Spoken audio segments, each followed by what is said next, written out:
Muito bem, sejam todos novamente bem-vindos. Hoje temos que falar sobre um, um tema que é bem particular e podemos dizer também, desde o ponto de vista da psicologia, complexo, bem complexo. A pornografia, como é o tema que queremos tratar, tem um impacto silencioso na nossa sociedade e muitos terapeutas já têm encontrado essa dificuldade com muitos dos pacientes, dos clientes, e às vezes, devido à falta de material, né, acessível, é difícil poder orientar corretamente sobre esse problema. Então, o que eu quero fazer hoje à noite, essa noite é apresentar para vocês brevemente, porque é um tema muito complexo, é um tema que envolve não unicamente a psicologia, envolve também a neurociência, porque ela tem um efeito, um impacto de fato no cérebro da pessoa que consome pornografia, e envolve também as relações humanas, e em quanto que envolve também esas relações, envolve a ética, que un conceito que aquí no iremos a abordar de forma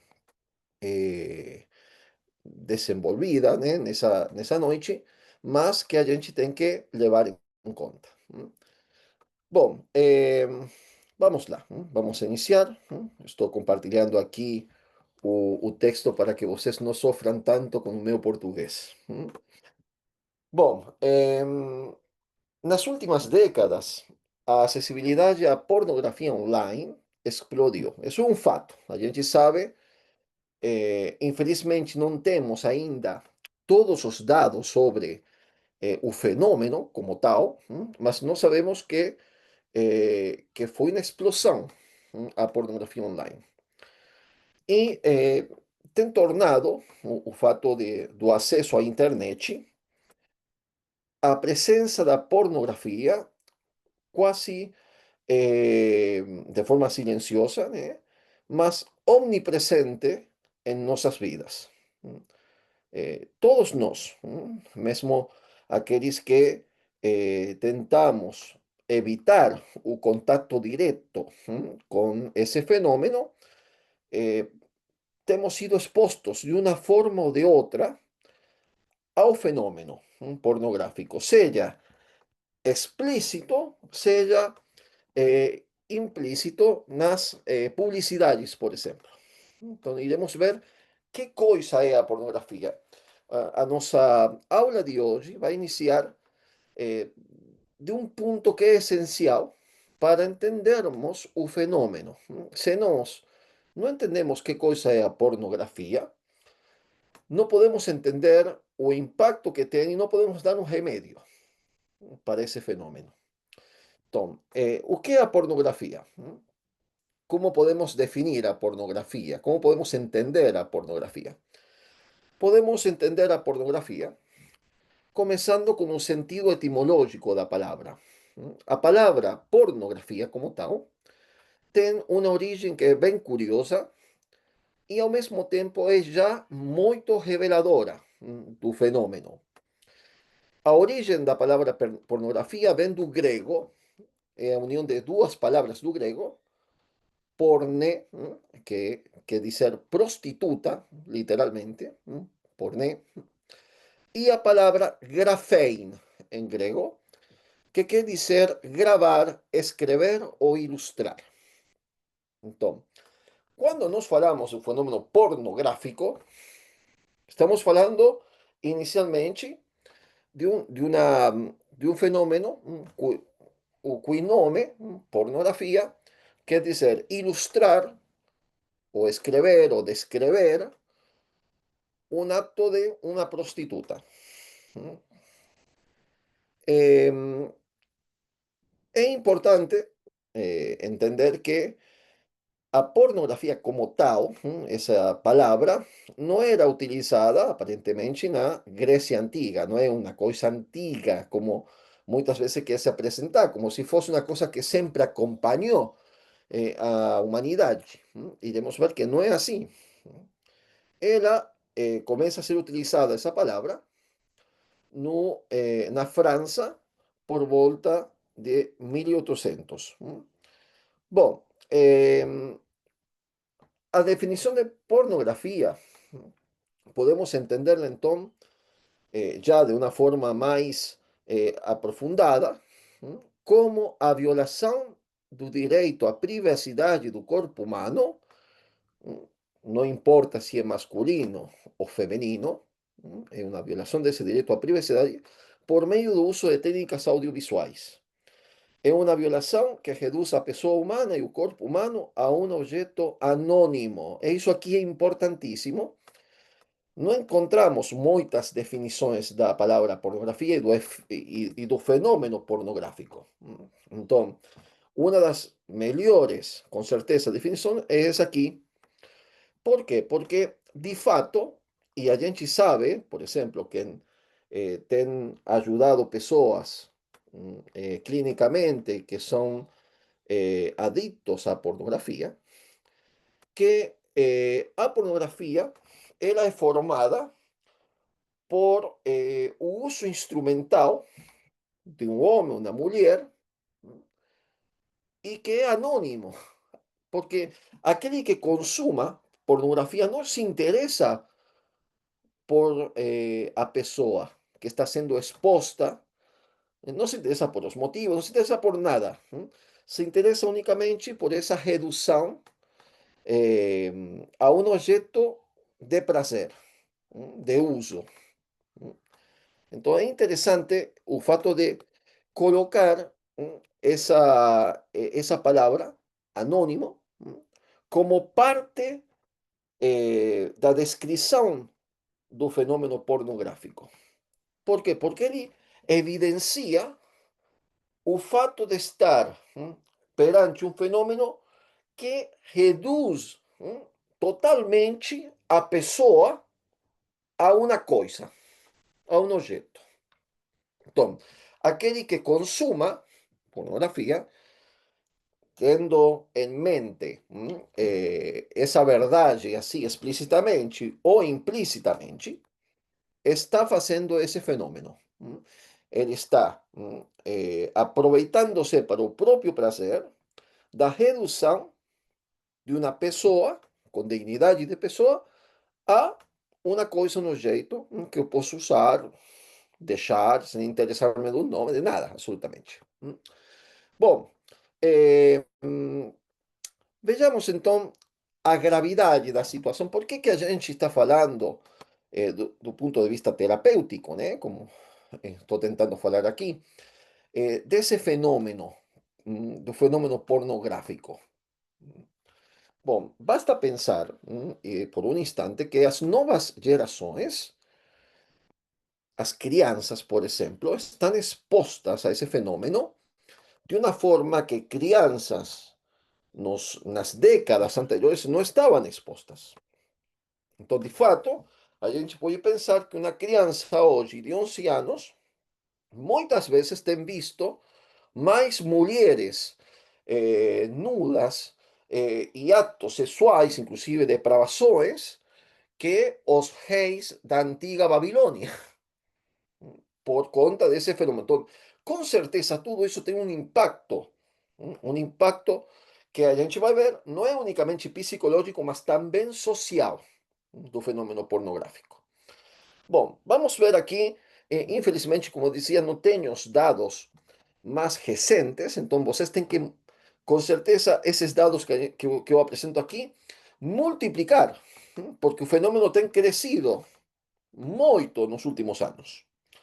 Então, os dados, eles são tomados diretamente de pesquisadores como Diana Russell ou Judith Heisman, e inclusive de relatório, um relatório publicado no ano 2007, Protected Children in the Internet Age, em New York. Então, são dados que são antigos já, bem antigos.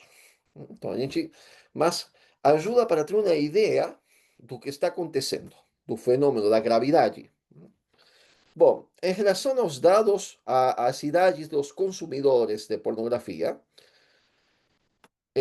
no ano de 2006, para vocês terem uma ideia, a primeira exposição a conteúdos pornográficos na internet girava em torno dos 11 anos de idade. Hum. Eh, Nós temos que pensar que hoje é muito provável que seja inferior à idade. Hum. Muitas crianças, pelo fato que tem se popularizado muito o uso dos telefones, das tablets e telefones, têm acesso muitas vezes a um conteúdo, não procurando diretamente, mas muitas vezes elas sofrem uma exposição a conteúdo pornográfico involuntário, na maioria das vezes, porque a criança não vai.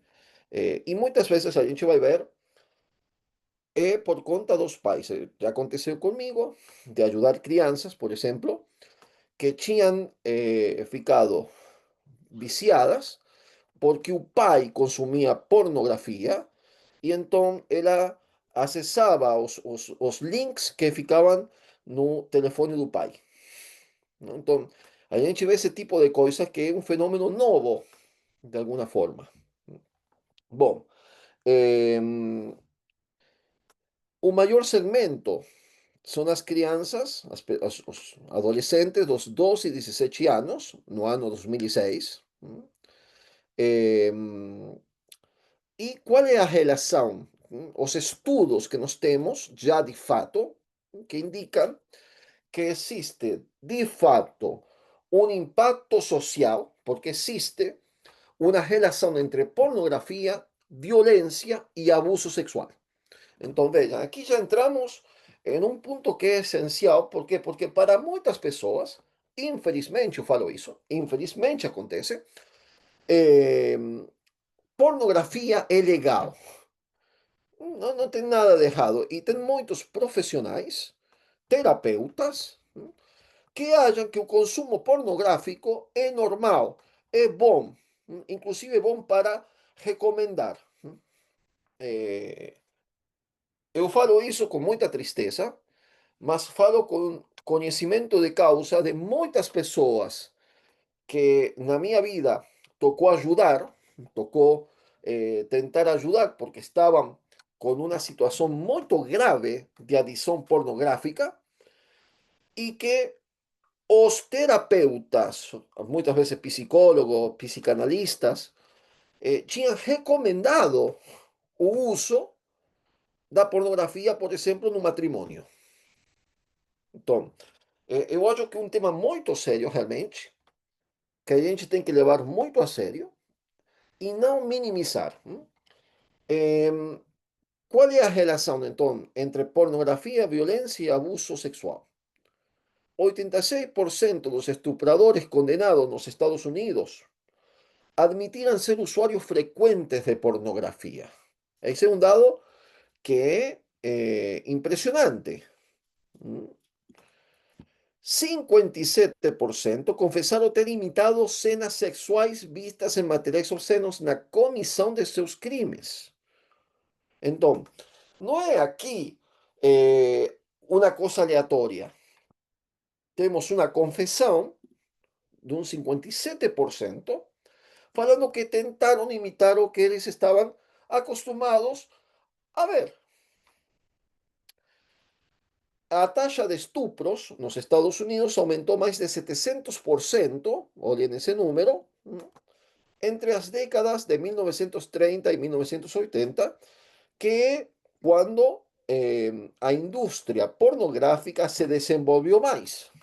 Então, acompanha essa taxa de estupros e de ataques, principalmente, não unicamente, mas principalmente as mulheres, porque nós temos também, agora iremos ver, um efeito e um ataque às crianças, e a gente não pode fechar os olhos já que está tudo bem. Bom, qual é a relação entre pornografia e pedofilia? Estudos que têm sido publicados, então não é aqui uma coisa que estou inventando. O estudo de William Marshall para o Departamento Federal de Justiça de Ottawa, no Canadá, e vejam que estou falando do ano de 1983, 40 anos atrás, quando o consumo de pornografia se fazia principalmente por meio de revistas pornográficas, porque ainda não existia a internet e era bem limitado. Bom, 87% dos abusadores de meninas y 77% dos abusadores de meninos usaban regularmente a llamada pornografía hardcore, que é aquela mais violenta. Então, existe sim uma relação dos ataques a crianças, tanto meninas quanto meninos, relacionados con la pornografía, con consumo de pornografía. No sabemos, por cuenta de estudios publicados, que un abusador sexual puede abusar de más de 300 crianças ao longo da vida. Em, é impresionante, porque o abuso no necesariamente tem que ser de tipo totalmente consumado, com uma penetração, por falar assim, mas pode ser tocamentos, pode ser muita coisa, exibições eh, que corrompem a criança. Não? Então, a gente tem que estar pensando, né, nesses números que estou colocando aqui para entender a gravidade da situação. Eh, Bom, segundo o Departamento de Justiça dos Estados Unidos, o abuso sexual infantil aumentou 175% entre 1971 e 1985, que novamente coincide então com um aumento no consumo da pornografia. Então, temos aí uma realidade da situação da pornografia. Bom, vamos, aquí tenemos los datos de cómo ha crecido el fenómeno eh, y do consumo da pornografía até o ano 2012, só para vocês terem uma ideia, 20% dos homens e 13% das mulheres pesquisadas nos Estados Unidos admitem assistir pornografia na internet durante o trabalho. 20% das pessoas que foram pesquisadas, dos homens pesquisados. 40 millones de adultos norteamericanos visitan regularmente sites de pornografía en Internet. Y entre esos están también los católicos, los no católicos, en fin, las personas que inclusive, ¿por qué que eu coloco eso aquí? Porque eh, ten por principio que a pornografía, o consumo de pornografía é errado, mas mesmo assim temos un 47%. Então, evidentemente, que isso aqui nos mostra o que a gente vai ver agora, que é altamente a pornografia aditiva. Altamente aditiva. Eh, bom, vamos um pouco mais na frente a falar sobre o juízo psicológico, que é o que a gente quer falar aqui, né? Então, o que a gente pode falar desde o ponto de vista psicológico, ou a análise psicológica do fenômeno pornográfico? Existe um psiquiatra que foi um pioneiro no estudo do fenômeno, um italiano, Gianfrancesco Suanazzi, o nome dele. Ele estudou no início do fenômeno pornográfico essa conexão que existe entre uma imaturidade e o consumo da pornografia. Ele, no seu estudo, começa lembrando que a sexualidade humana, na sua essência, transcende o indivíduo. O que quer dizer que transcende o indivíduo? ela tem uma finalidade. E essa finalidade não é unicamente física, mas psicológica, que é dar-se a outro. Uma doação, vamos a falar assim. Ele utiliza uma terminologia diferente. Ele fala que é oblativa, no sentido que está intrinsecamente ordenada a outra pessoa. Desde o ponto de vista físico y psicológico. Y a gente también, por ejemplo, a corrente da logoterapia y as espiritualidades, agregan aqui, com certeza, espiritual também. Tem uma complementação. Mas, voltando aqui ao juízo psicológico, quando falamos de maturidade sexual, não estamos falando unicamente da capacidade reprodutiva. E de fato hoje isso é evidente. Por quê? Porque existe uma capacidade reprodutiva no ser humano, às vezes em meninas com 11 ou 12 anos, às vezes, mas isso não é sinônimo de maturidade, falando propriamente. Maturidade sexual, propriamente, vai dizer Swanasi, é a habilidade de fazer escolhas conscientes, vivenciá-las e renová-las em um acto de amor verdadeiro, uma doação. ¿M? Eh, consciente, consciente. Bom, quando a atitude egocêntrica da infância não é superada, a atitude egocêntrica, se lembra, né? Também aqui temos alguma aportação de Freud, eh, a criança é egoísta, en el sentido que está só centrada en sí misma. Cuando esa característica da infancia, que es ese egocentrismo, no es superado nas etapas do desenvolvimento humano, a sexualidade, então, permanece numa dimensão possessiva. Quer dizer, ela fica também fechada em si mesma. Y aquello que era para ser doado, para ser dado, tu punto de vista psicológico, fica competitiva, quer dizer, não fica voltada para o outro. En otras palabras, cuando no acontece aquela capacidade oblativa da sexualidade, estou falando do ponto de vista psicológico, tá? Temos então a conformação de uma sexualidade neurótica. Neurótica. Então, iniciamos com uma dificuldade. Quando nós temos uma sexualidade neurótica, por quê? Porque o indivíduo não foi capaz de amadurecer com aquele sinal de entrega na parte sexual, na esfera sexual, ficando unicamente focado em si mesmo, eh, disfunções podem surgir. E qual é o resultado? O resultado a gente vai ver são problemas que não são solamente na esfera dos relacionamentos, mas inclusive na forma da própria percepção do indivíduo. Bom, Swanasi argumenta que as publicações pornográficas vão além da imagem superficial. Ele diz que são conceitos que são transmitidos ou ideias subterrâneas, inconscientes, deixadas no interior das pessoas. E ele aqui não está falando de uma pessoa que tem uma parafilia, quer dizer,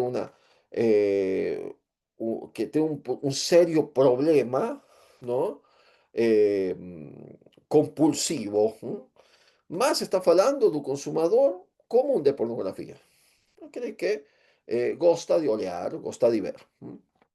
Eh, bom, por quê? Quais são essas características, essas ideias, esses conceitos que a pornografia vai deixando no interior da pessoa? eh, a pessoa vai se tornando profundamente utilitarista e antissocial. Isso é um fato que está documentado, estudado e documentado. São pessoas que não aprendem a amar, mas aprendem a usar. E isso aqui é um fato. Por quê? Porque o egoísmo é o que está por debaixo dessas pessoas. Hum. O egoísmo é um motor, no fundo. Eles e eles. Então, são incapazes propriamente de amar, porque o amor, por definição, é doação, é entrega. Eh, o amor é isso. Se o indivíduo se torna centrado em si mesmo, autofocado, né? Narcisista, como acontece, então ele não ama, mas usa. E esse é um fenômeno realmente, né? Então, começa a instrumentalização do outro, ou dos outros, perdendo aos poucos a capacidade de se relacionar com uma pessoa e se acostumando a estar diante simplesmente de carne humana. Então, não, por isso que no início falávamos que era um fenômeno do anonimato, porque para quem consome a pornografia, não interessa a pessoa, ele só vê um corpo, ele vê carne humana. Hum? Eh, eu me lembro aqui uma das frases do Papa Francisco, que ele falava isso justamente, hum, que eh, é o consumidor de carne humana, quem consume pornografía. Y tal vez esa persona no tiene eso de forma consciente, mas ahí que está el problema, porque ella va deshumanizando a pessoa. Desumaniza quien faz esos actos pornográficos, mas también que nos consume. Entonces a gente vai colocando isso aqui, porque isso vai ter um impacto direto nas relações, em um matrimônio, por exemplo. É antissexual, nos dice su psiquiatra Suanasi, paradoxalmente, revistas, porque en la época de él eran só revistas, mas hoy pensen na cantidad de cosas que existen, eh, que se dicen sobre sexo son profundamente antisexuales. ¿Por qué? Porque ellas dilúen, disipan auténtica sexualidad. No presentan una sexualidad que no es real. E isso também tem um impacto social e no matrimônio, de forma concreta. E torna as pessoas neuróticas, potencialmente perigosas. Já vimos que existe uma relação em alguns indivíduos, não é todo mundo, tá? A gente tem que fazer isso, mas não é todo mundo que consome pornografia que vai desenvolver una conducta eh, delictiva. Mas, com certeza, pode potencializar em alguns indivíduos aquelas tendências que talvez estão lá hum, eh, de forma passiva, ela pode ativar. É um fato. E biológicamente desenvolvido, mas afetivamente atrasado, o erotismo pornográfico encerra o mais descarado egoísmo. Já falamos isso. Um egoísta, aquele para quem só importa seu próprio bem-estar e está disposto a destruir o que se opõe a ele, é um ser potencialmente perigoso, diz o psiquiatra. Porque de fato é. Bom, eh, frustra a pessoa, né? eh, é a frustração, a pornografia se nutre da frustração, é o alimento para o frustrado, quer dizer, para quem o amor verdadeiro e a autêntica sexualidade é uma experiência de frustração, ou foi. Bom, vamos ver então como a pornografia não somente tem um impacto psicológico, mas tem também um impacto direto no cérebro do consumidor. Então, ela tem essa capacidade de deshumanizar a pessoa, de convertir a pessoa num ser antissocial, que é uma das consequências que existe de um ser talvez potencialmente perigoso em alguns casos, existe essa possibilidade também, mas também ela tem um impacto direto no cérebro da pessoa. E qual que é esse impacto direto naquele que vê pornografia, que assiste pornografia? Bom, o cérebro humano é um órgão incrivelmente adaptável. Nós já falamos muitas vezes sobre a plasticidade que tem, a capacidade de adaptação. Isso é uma coisa muito boa, mas também pode ser uma coisa eh, muito perigosa se você coloca essa plasticidade a influências que são malignas para o cérebro, para o cérebro. Estudos de neuroimagem têm demonstrado que o uso frequente de pornografia ativa o sistema de recompensa do cérebro, liberando neurotransmissores como a dopamina. ¿Mm? Essa liberação pode gerar uma sensação de prazer imediato, que é o que acontece, mas também pode levar a um ciclo de busca por gratificação cada vez maior, semelhante ao que ocorre em outras dependências. E aqui está o ponto central, desde o ponto de vista da neurociência. Quer dizer que o consumo de pornografía, y no necesariamente excesivo, mas, eh, ¿por qué? Porque como acontece con todas as sustancias, e a gente vai ver, pode ser que o que é excessivo? Pode ser uma vez, duas vezes, a gente não sabe. Por isso que o consumo de pornografia eh, altera a estrutura e as funções de áreas cerebrais relacionadas a que coisa? Ao controle de impulsos, a tomada de decisão e a processamento de emoções. Isso pode ser muito perigoso, por quê? Porque você pode desenvolver comportamentos impulsivos e dificuldade em regular emoções. Então, muitas vezes, os pacientes chegam aos nossos consultórios com um problema, em outro âmbito, talvez, que eles consigam ver, mas quando a gente vai vendo as causas desses problemas, desses comportamentos impulsivos, talvez está, e muitas vezes está, o consumo de pornografia. E muitas vezes o paciente acha que é uma questão religiosa o fato de não ver pornografia. E aqui a gente não está falando de religião, aqui estamos falando de psicologia, do fato que existe, e não unicamente efeitos psicológicos, mas também eh, a nível de neurociência, um impacto no cérebro da pessoa.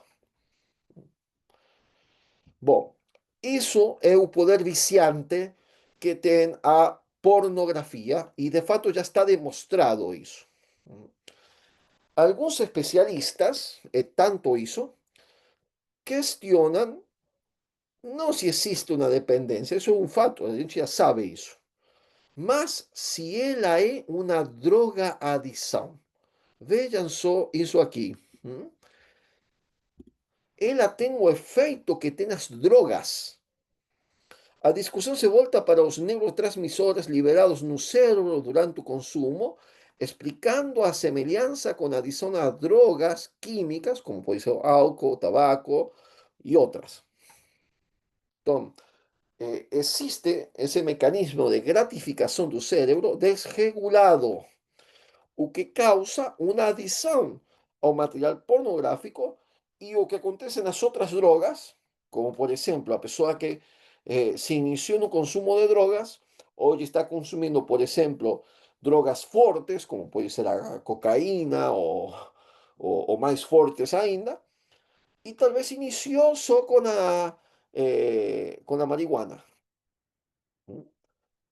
Por quê? Porque a medida que vai se tornando um vício, e depois já não é mais vício, mas é também um problema de adição, então, médico, eh, necessariamente, em todo o processo das adições, a gente vê que tem sempre uma escalada na procura de doses mais fortes para conseguir o mesmo efeito que conseguia anteriormente.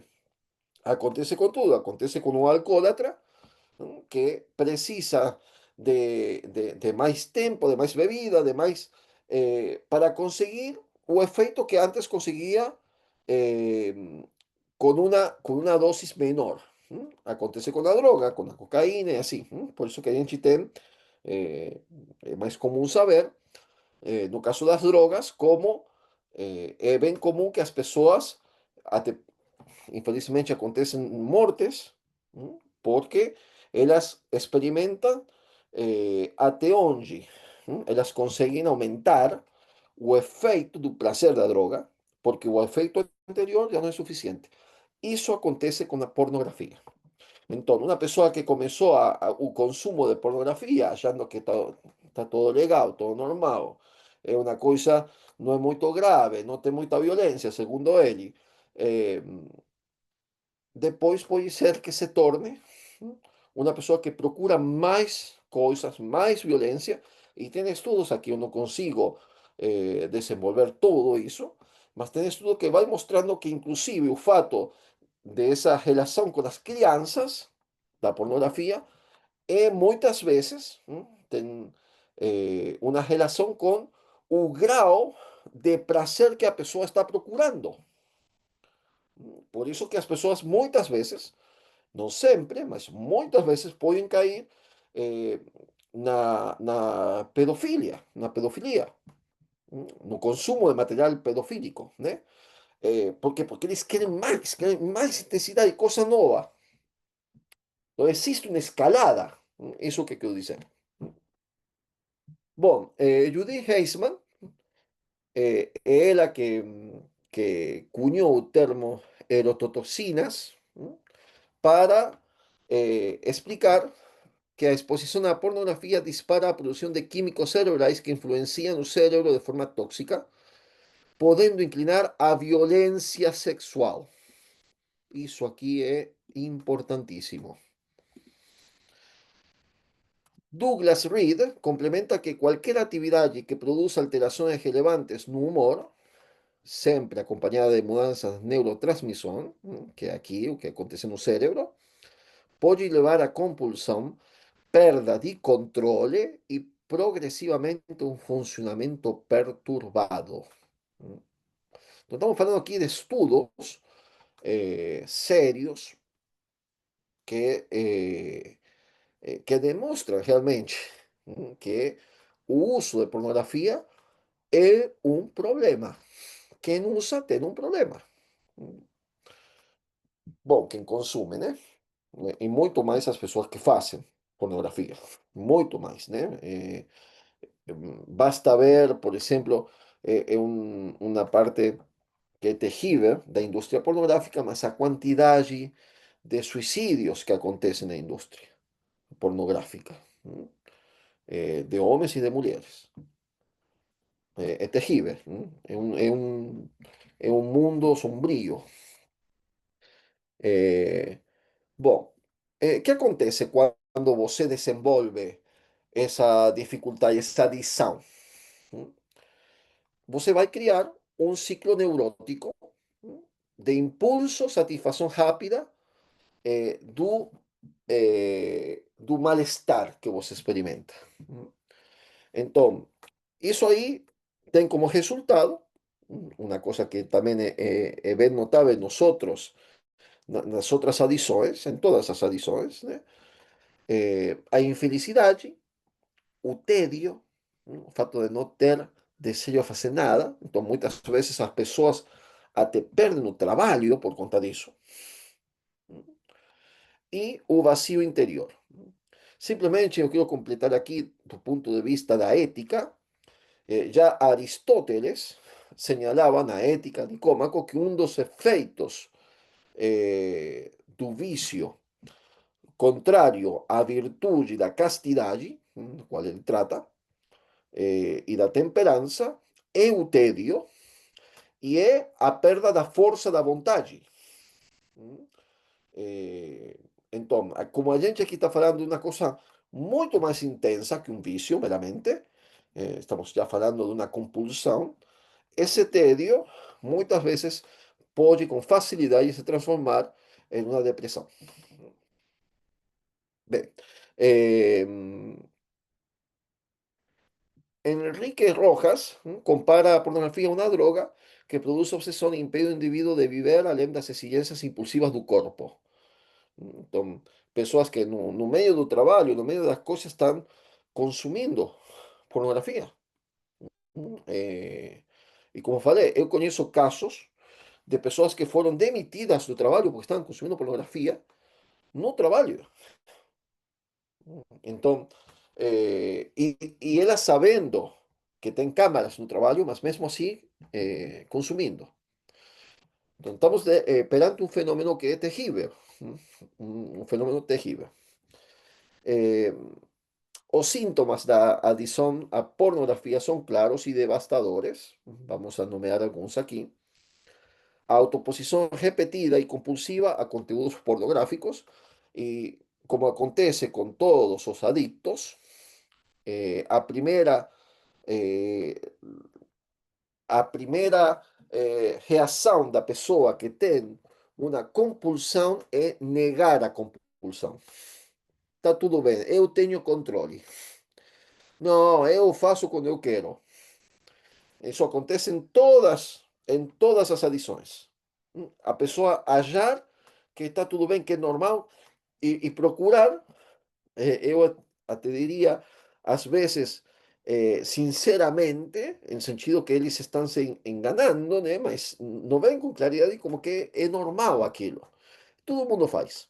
E, infelizmente, em muitos círculos é muito comum, mas não é normal. É comum. A gente tem que distinguir o que é normal de aquilo que é comum. Hum? Eh, então, é a primeira coisa que acontece com a pessoa, que ela vai se justificar en primer lugar, perante ela mesma.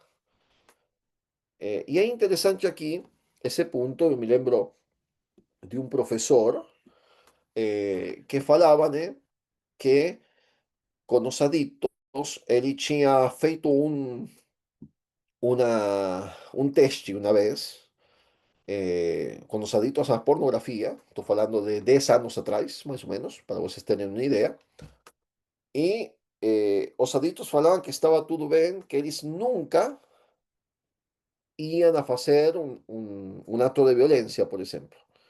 Então, ele tinha escrito as coisas que o cliente tinha falado antes.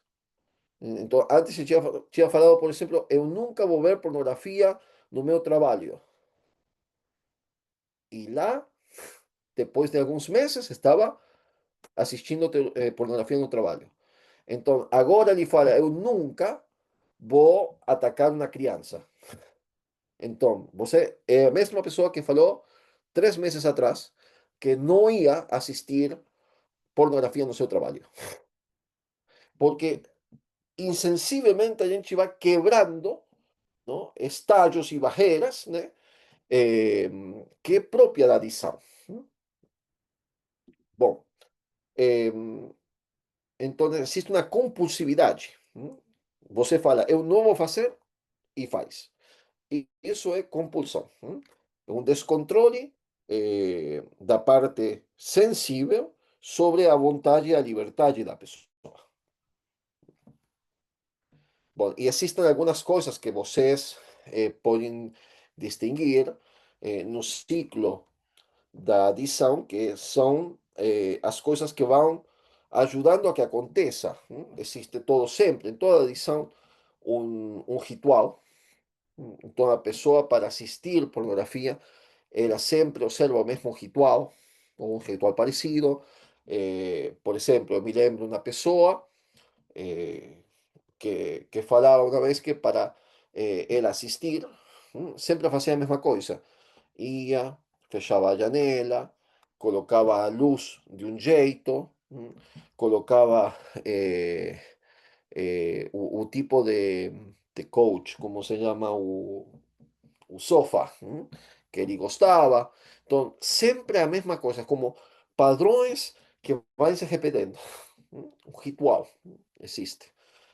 Existe sempre um, un inicio, alguna cosa que dispara o ciclo. Puede ser, a pessoa começa a sentir fisicamente, inclusive, uma agitação. Isso acontece com todas as adições, também com a adição à pornografia. A adição à pornografia é chamada de pornopatia, tá? É o nome técnico que ela tem.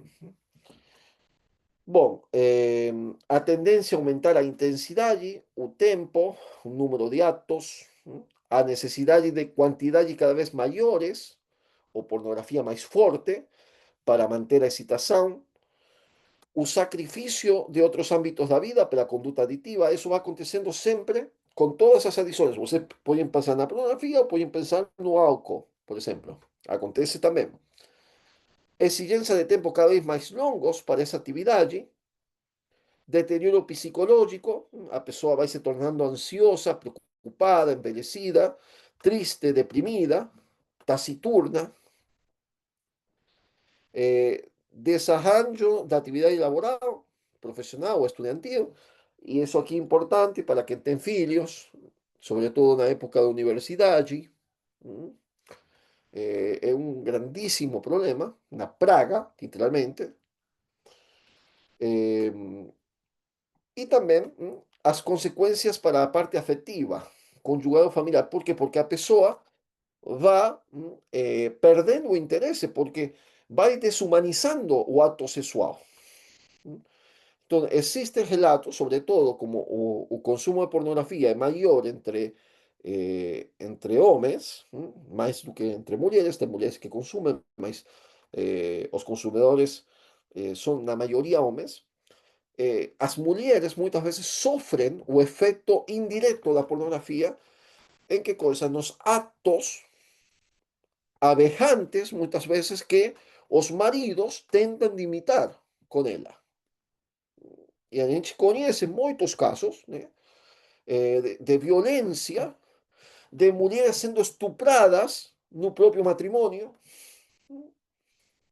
Então, é, é realmente uma situação assim, é, é um câncer realmente da vida conjugal.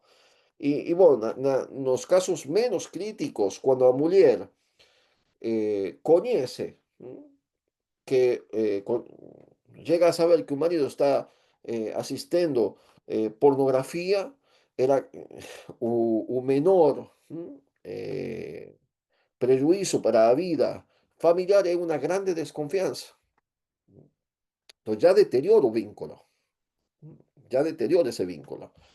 Eh, Fora que quem faz consumo de pornografia tem grandes chances de cair em infidelidade, porque já é uma infidelidade, o fato de utilizar, de assistir, é uma infidelidade, mas existem estudos que mostram uma relação, um impacto direto da pornografia na infidelidade e no divórcio, como consequência disso.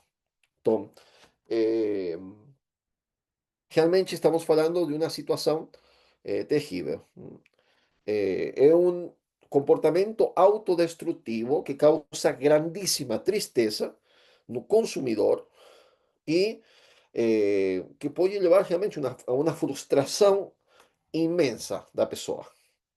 Então, é aqui que vem a parte importante, porque o terapeuta não pode achar que está tudo bem, sabe? Que você pode consumir menos pornografia. A gente tem que entender, como acontece com todas as drogas, como acontece com o alcoólatra, por exemplo, para ser mais específico, eh, baixas dosis de álcool num alcoólatra desencadenam um ciclo aditivo novamente. Por isso que um alcoólatra, e uno fica admirado com isso, e é a mesma consciência que a gente tem que aplicar eh, ajudar a pessoa a desenvolver, que tem uma adição pornográfica, por exemplo, é o fato que o alcoólatra, talvez ele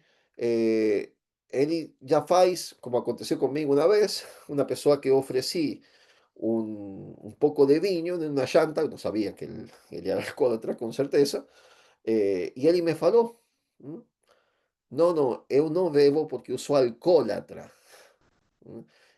E eu perguntei, mas quanto tempo que ele está em recuperação? Não, já 15 anos que ele estava sóbrio. Mas 15 anos e é impressionante. Ele falou, eu sou alcoólatra. Não, eu era alcoólatra. Eu sou alcoólatra. Por quê? Porque na hora que eu colocar uma gotinha desse vinho na minha língua, eu volto novamente o ciclo. E essa é a consciência. Isso que acontece, a mesma coisa acontece nessa, nesse ciclo autodestrutivo da pornografia. Na hora que o cliente, que o paciente, que a pessoa que a gente está ajudando, achar que pode consumir um pouquinho, porque todo el mundo consigue ver una película, un film que tiene escenas tal vez eh, socialmente aceptáveis, mas que são pornográficas, mesmo que o filme não seja todo pornográfico, mas talvez uma cena é, como acontece muitas vezes, e isso pode desencadenar o ciclo novamente, uma pessoa que está em terapia. Então, o que a pessoa tem que desenvolver? A consciência que eu não posso fazer o que faz todo mundo.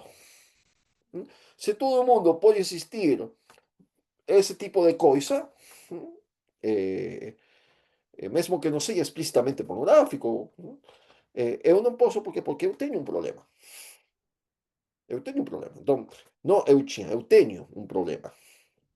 Então, realmente exige uma mudança de mentalidade. Bom,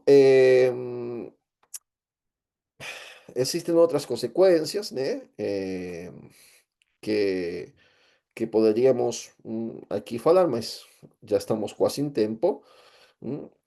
Então, queria simplesmente falar que o mais importante é, é entender que é aqui uma luta de todos. É uma luta de todos. Existe uma máfia real de uma ideologia pervertida da revolução sexual que aconteceu principalmente lá por volta dos anos 60 e que desde então está criando eh, uma consciência errada sobre vários fenômenos relacionados com a sexualidade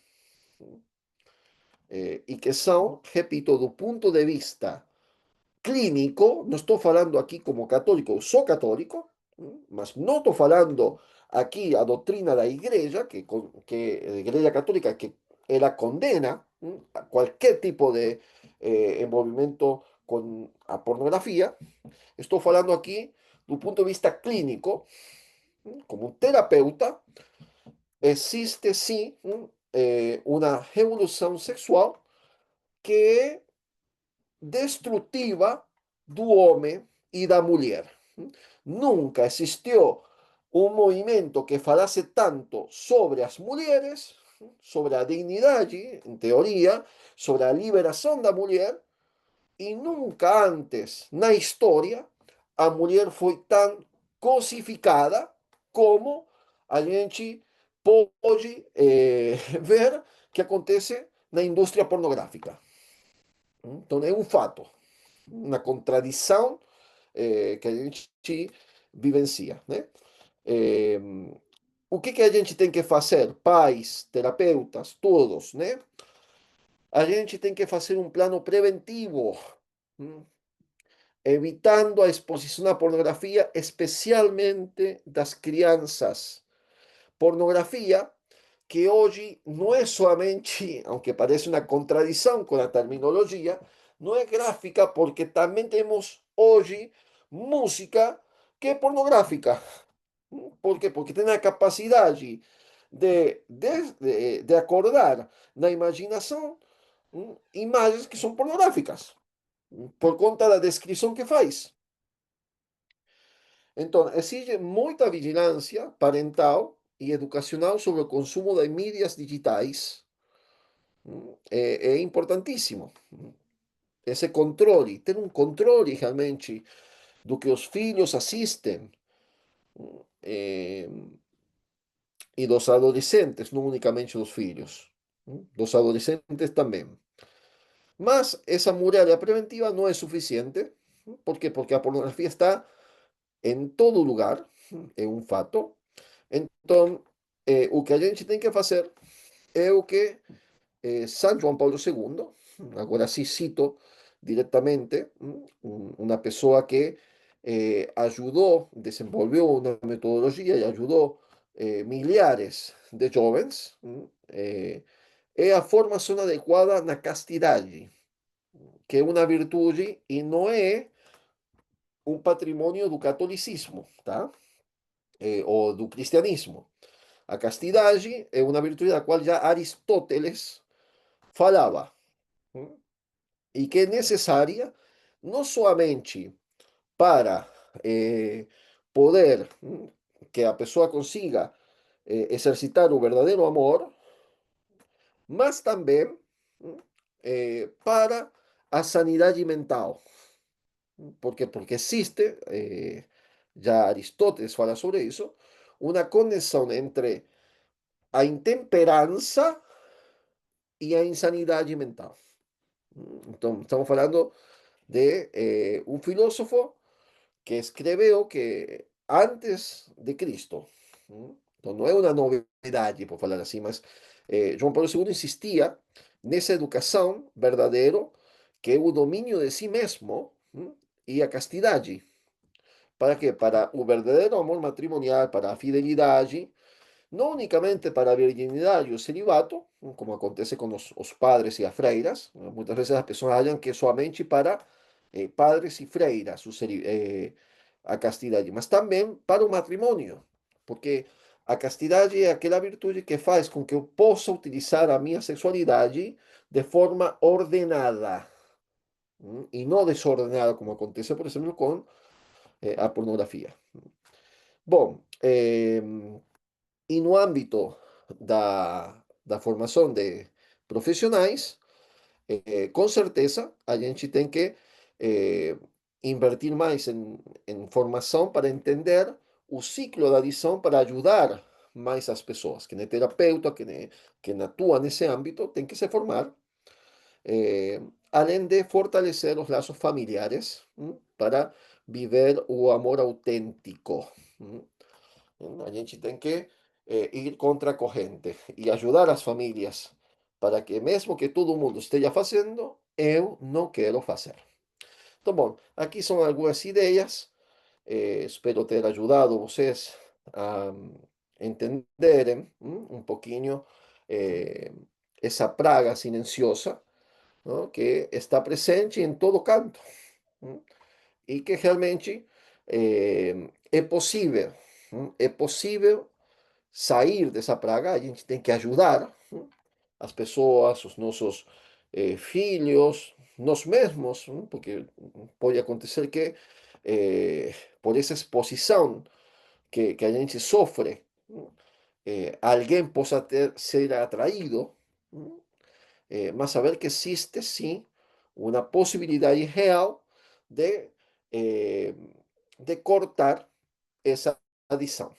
Só que exige foco, exige ajuda, exige ajuda, então a gente precisa procurar ajuda de quem realmente vai te ajudar. Eh, que não vai passar mal na tua cabeça, mas vai te ajudar a você vencer o ciclo da adição. Então existe, está a esperança, a gente tem essa grande possibilidade, existem inúmeros testimonios de pessoas que conseguiram vencer o vicio pornográfico, inclusive de atores, pessoas que estavam envolvidas mais diretamente, que hoje, com a ajuda de um terapeuta e com a ajuda da graça de Deus, conseguiram realmente vencer aquilo. Bom, agora a gente vai abrir para perguntas, dúvidas, vocês podem simplesmente abrir o microfone e perguntar, fico à disposição aqui.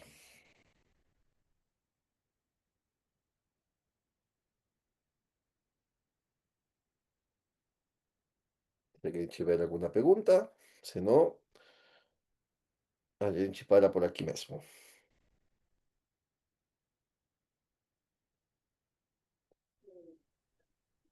Boa noite, professor. Boa noite, professor Rodrigo, tudo bem? Tudo bem? Professor, o senhor citou vários especialistas, tudo, e teve uma publicação em português que o senhor recomenda? Sim, E outra pergunta é a questão da teologia do corpo de São João Paulo II. Ele é pouco, assim, no meu ponto de vista, ele é pouco divulgada. São alguns teólogos, alguns sacerdotes já ouviram falar, mas assim não é tão divulgada e seria um método, um caminho para ajudar a combater essa praga? sim, é isso aí. Então, publicações existem, muito boas. Eh, eu recomendo novamente aqui, Padre Miguel Ángel Fuentes. Existe una publicación de los padres do Verbo Encarnado llamada Pornografía y Pornopatía. É um livrinho pequeno, mas lá tem bastante conteúdo que pode ajudar, né, para entender o fenômeno. Em relação aí a Senhor Paulo II, com certeza é isso, porque o que faz o Papa, ele um grande conhecedor, né, da natureza humana, y da teología católica, né? Então ele consigue unir as duas coisas na teologia do corpo, né? Eh, Eso que os mismos psicólogos, mesmo que não sejam católicos, conseguem ver, os bons, os que são mais normais, que existe uma ordenação natural das potências do corpo, do âmbito afetivo, a uma complementação com outro, então que não é a sexualidade para si mesmo, mas para o outro. Isso visto à luz da teologia, do projeto de Deus sobre o ser humano, como faz São João Paulo II, ajuda com certeza, né, a ter uma visão completa. A visão da psicologia, ela é sempre, infelizmente, eh, bem parcial se ela não olhar, né, para a teologia, para a doutrina, para a espiritualidade, que é o problema da psicologia moderna, né? Então, que ela dissocia as funções psicológicas da espiritualidade, por exemplo. Não? Então, ela é parcial, ela tem aportes que são muito interessantes, como os que eu citei aqui, mas infelizmente são limitados, não? Porque o ser humano é muito mais do que isso. Não? É principalmente um ser espiritual, né? Então, é, mas é isso aí, professor. Muito bem, pessoal. Mais alguma pergunta? Mais alguma dúvida? Senão a gente já finaliza por aqui. Bom, deixamos aqui. Então, o vídeo vai ser publicado. Eu convido vocês a participar, a convidar mais pessoas, né, para participar desses encontros nas terças, onde a gente está tentando apresentar uma visão psicológica, psicopedagoga, né, unida sempre à doutrina magisterial da igreja, né, com essa visão de fundo, sempre. Bom, vamos a fazer uma oração e a gente acaba. Em nome do Pai, do Filho e do Espírito Santo. Amém. Glória ao Pai, ao Filho e ao Espírito Santo, como era no princípio, agora e sempre. Amém. Bom, boa noite para todos. Deus abençoe. Tchau, tchau.